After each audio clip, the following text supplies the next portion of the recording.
Some more notes though about the title of my other video about CPS not taking me away. Like, I love kids, right? But here's the thing: when I was 16 and CPS didn't take me away, once mom came back and dad was no longer doing the grocery shopping, nobody was cooking. I didn't even want to go out to eat anymore. And yeah, it was bad. I just danced a lot because that's pretty much all I could do. But also I'd wind up with my mom constantly talking to me and asking me questions and saying weird things. And she'd start walking around the house, and I don't have very many memories of the time she was walking around the house flipping light switches on and off. And it was bad. Also, my diet turned to nothing but candy.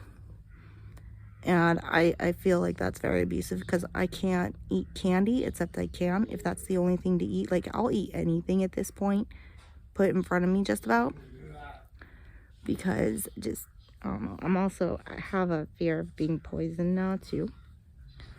And that's from an episode that put my mom in the hospital.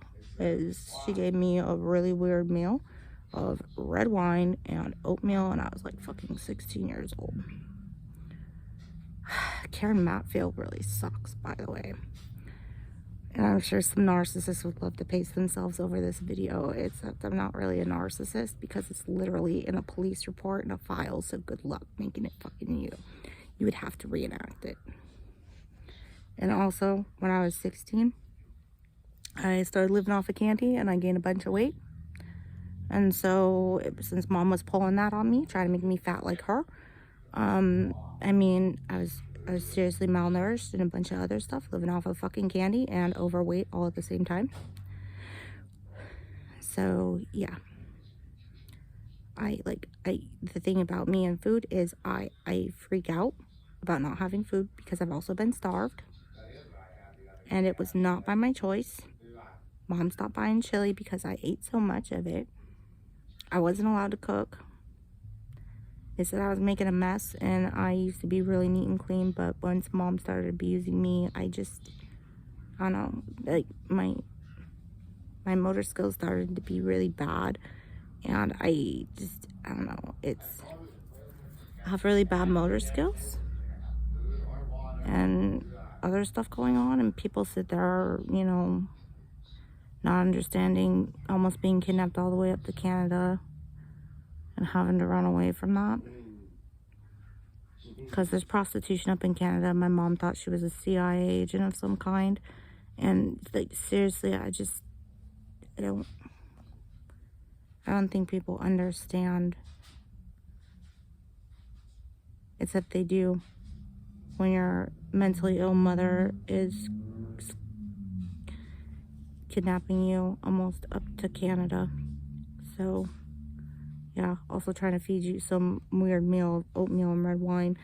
And like, before I moved out, all of a sudden I was getting peer pressured to smoke cigarettes, and when it came to rolling tobacco, for some reason it's healthier than anything else, and it's really good for you to smoke too now. That's how fucking weirdo nuts my mom is. And I also can't stop smoking now because every time I try to quit around this person that peer pressured me, you should never have to quit. Don't quit. And she starts handing me stuff. And it's all cigarette stuff, to the point I would love to quit.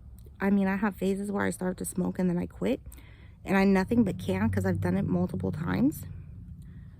But now I've been smoking for almost 8 years. I have a nasty cough. It makes me vomit now. And I don't like it. I can't stop because somebody expects me to, and yeah.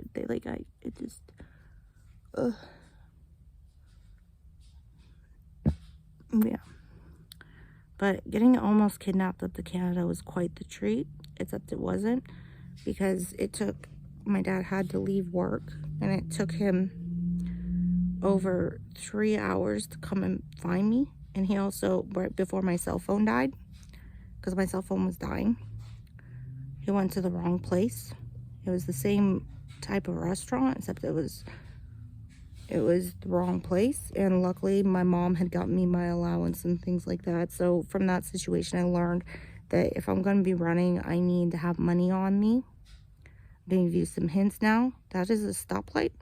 Is this person violent or not? I was lucky she was not. She was so insane. She just thought I had my own agenda and drove off. So I just, at a stoplight, I was in the middle lane in a 3-lane road. To the left was a turning lane. We were next to the turning lane. And then there was another straight lane next to me. And I just made sure no car was coming. And I hopped out. And luckily I had money on me. So there's the thing about having payphone money. I'm going to tell you right now. You always need to have emergency payphone money on you everywhere you go. And you also need to make sure you have money for food. At least 1 or 2 meals. If you go anywhere with anybody, and you have to hop out of the car and abandon them because it's getting weird. And I suggest that more people learn how to do that and learn how to run away. But if they have a gun, there ain't shit you can do for nothing.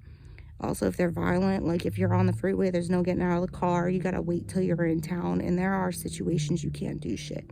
Luckily, our cars worked.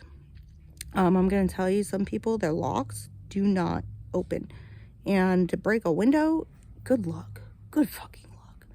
But yeah, I just also don't just be pulling no fucking emergency brakes on the freeway.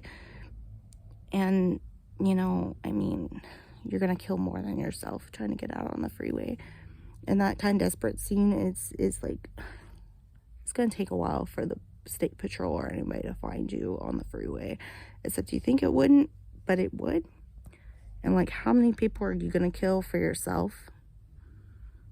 And I'm like, I'm sure a lot for some people because they're so freaked out. But the thing is just stay calm and quiet and just try to find an opportunity. But you know, there's this thing is people can't do anything about, and I'm pretty used to that.